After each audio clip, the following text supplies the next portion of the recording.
sobre nossa própria casa. Sentada ali naquela igreja, ouvindo pessoas falarem sobre como Richard era maravilhoso, eu comecei a me perguntar quando exatamente eu havia me tornado uma personagem secundária na minha própria vida. Quando foi que minha opinião deixou de importar? Quando foi que eu comecei a pedir permissão em vez de simplesmente tomar decisões? Depois da cerimônia, enquanto as pessoas se despediam e ofereciam suas condolências, Jessica permaneceu ao meu lado como uma anfitriã perfeita.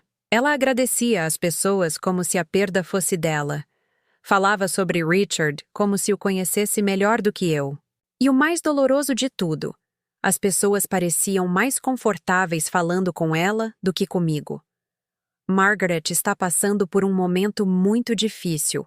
Eu a ouvi dizer para Mrs. Patterson, nossa vizinha há 20 anos. Nós vamos cuidar de tudo para ela. Ela não precisa se preocupar com os detalhes práticos. Detalhes práticos. Como se eu fosse uma criança que precisava ser protegida da realidade. Como se 42 anos de casamento não me dessem o direito de lidar com a morte do meu próprio marido.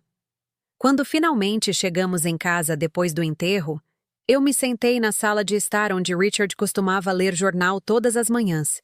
A casa estava silenciosa demais. David e Jessica ficaram apenas alguns minutos antes de dizer que precisavam ir, que tinham algumas coisas para resolver relacionadas ao trabalho. Foi só quando eles saíram que eu finalmente chorei. Não apenas pela morte de Richard, mas por algo que eu ainda não conseguia nomear completamente.